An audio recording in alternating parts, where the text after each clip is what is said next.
antes de se falar ou de se querer descobrir o que está acontecendo, eu diria que é sempre importante, quando a gente vai falar de mercado, a gente tirar uma fotografia da situação. O que nós temos hoje?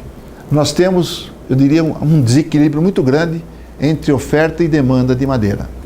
Nós temos algumas regiões com muita madeira e temos algumas regiões com falta de madeira. Um outro aspecto interessante, muito interessante, é que o preço que se paga hoje pela madeira é uma coisa, está mais para uma piada do que uma verdade. Essa história de que a floresta é um negócio espetacular, é de fato um negócio espetacular. Mas infelizmente, nos dias atuais, a gente tem um preço horroroso para o produtor rural. O que salva um pouco é que a madeira não é um produto perecível. Então, é possível se tolerar um período com essa madeira sem que a gente jogue ela para fora. É que apesar de estar sobrando madeira ou faltando em alguns locais, a madeira está com um preço muito baixo, continua se falando em devemos plantar. Então é uma equação complicadíssima, quer dizer, com pontos de convergência e pontos de divergência. Está sobrando, está faltando, e daí? Como é que nós vamos, para que plantar, onde plantar? E fala-se, há pouco tempo nós tivemos uma reunião internacional em que a nossa presidente anunciou a necessidade do governo cumprir um programa de até 2030 de aumentar uma área de mais de 12 milhões de hectares de florestas. Aí cabe um punhado de indagações. Onde nós vamos plantar, para que nós vamos plantar, quem vai plantar, aonde existem recursos para se plantar. Quer dizer, é um número e é uma informação extremamente complicada, difícil de explicar e difícil de se integrar com a realidade que nós estamos vivendo. Uma outra, ainda dentro dessa fotografia, nós temos um quadro esquisito. Nós temos uma madeira que abaixa e que fornece matéria-prima para alguns setores que vendem tudo em dólar. Quer dizer, o dólar alto e a madeira que sustenta esse setor a um preço parecido com o que se fazia 10 anos atrás. Um outro aspecto interessante nessa fotografia é que, apesar dessas dificuldades, a gente vê crescer o interesse pelo uso da madeira para outros fins, por exemplo, para energia. Então a gente percebe uma demanda muito grande e por pessoas que não têm nada a ver com o setor, aliás, que nem conhecem o setor, são investidores interessados em transformar a madeira em insumo energético, mas são pessoas que não sabem a história do setor, não sabem que para fazer madeira que vai servir como insumo energético custa e que essa madeira tem que ter um preço que remunere o empreendimento que ele vai fazer para a produção desse insumo energético. E um outro aspecto dentro dessa fotografia que também a gente tem que ponderar é que, por incrível que pareça, a gente vê algumas empresas cortando florestas com idade bem abaixo daquilo que teoricamente se programa.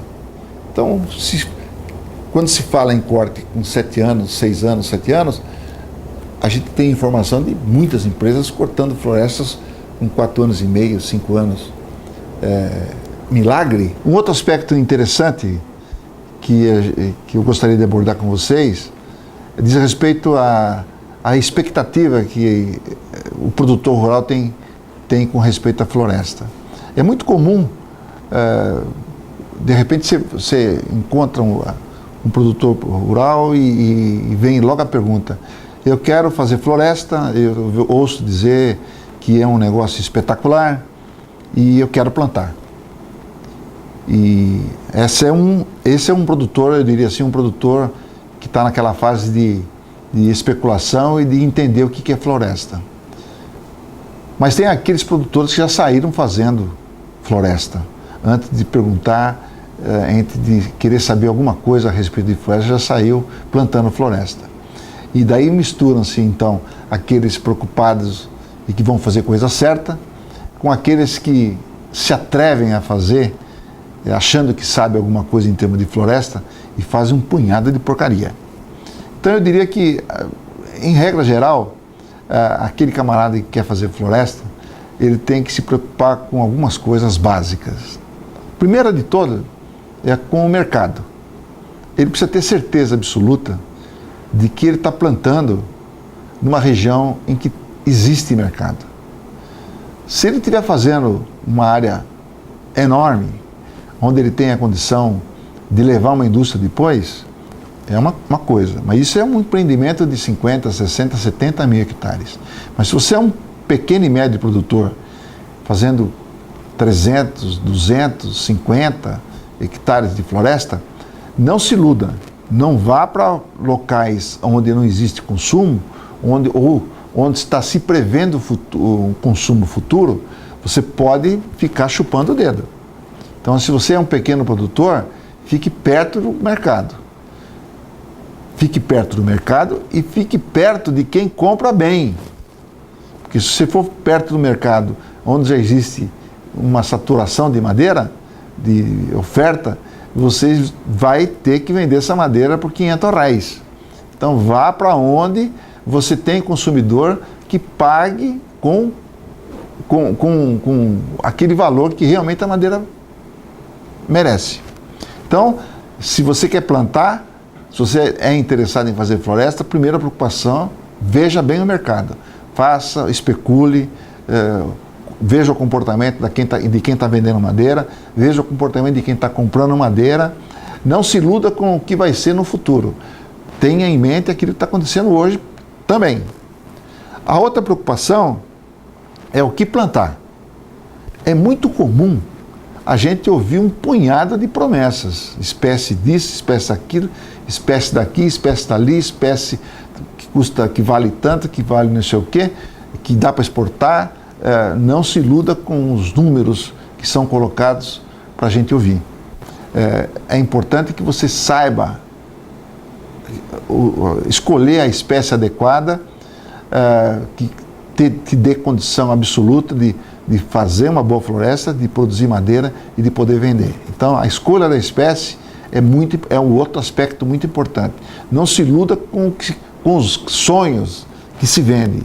E aí tem um punhado de sonhos, um punhado de espécies que a gente sabe que tiveram êxito em pequenas regiões, em pequenas áreas, e que de repente quer se generalizar para um uso maior em todo o estado, em todo o Brasil. Isso é um absurdo. Um outro aspecto importante é vá para uma região onde você possa utilizar tecnologia conhecida. Faça floresta e use tecnologia. Não vá querendo adivinhar, não vá querendo inventar roda. Existe tecnologia disponível, existem profissionais competentes que podem te ajudar. Não se iluda com a possibilidade de fazer floresta e adivinhar o que fazer. Nós temos condição, nós temos uma ciência florestal que existe no Brasil e é eu diria assim que a ciência florestal no Brasil talvez seja uma das áreas mais desenvolvidas em termos de ciência na área rural. Então, existem escolas técnicas, profissionais à disposição. Vá atrás de gente competente. E muito cuidado com os picaretas. Cuidado com aquelas pessoas que surgem na sua frente, dizendo isso, dizendo aquilo, se dizendo entendido no assunto, mas que na verdade não entendem o que é silvicultura bem feita. Então, tenha consciência de que tecnologia é parte importantíssima no teu negócio de fazer floresta. Um outro aspecto importante é você ter certeza absoluta de que você vai ter recurso. Então, o quarto ponto importante é recurso. Eu tenho dinheiro para bancar o que eu estou querendo fazer? Eu sei fazer um projeto para levar num banco e conseguir financiamento? Existem linhas de financiamento à disposição do produtor rural, mas você precisa saber como é que faz, precisa saber quem faz, o tempo que leva para você pegar esse dinheiro. Se você se meter a fazer o projeto contando com esse recurso, e se de repente esse recurso demora para chegar, você fica também numa situação muito complicada.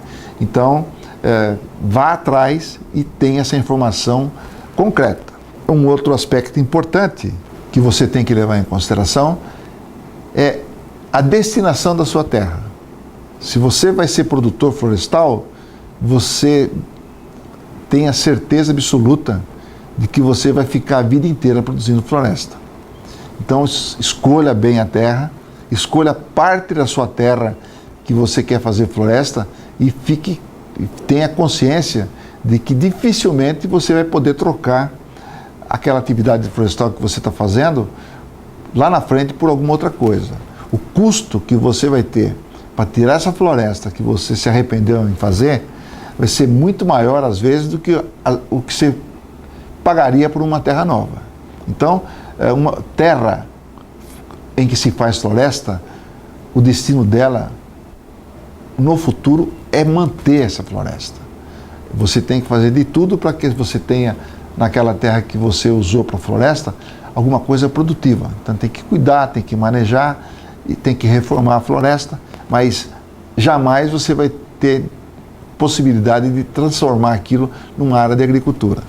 Então, de forma resumida, esses 5 passos são fundamentais para quem está querendo fazer floresta. Primeiro, olhe o mercado, saiba tudo que está acontecendo em termos de mercado, escolha a sua espécie adequada para aquilo que você quer fazer, tenha certeza absoluta que você vai contar com tecnologia, saiba como você vai se recorrer aos recursos financeiros e tenha certeza absoluta de que se você se meter a fazer floresta, aquela terra que você está destinando à floresta vai ser floresta para sempre. Se tudo isso for feito de acordo com o que existe em termos de informações tecnológicas, você vai ser um produtor florestal bem-sucedido.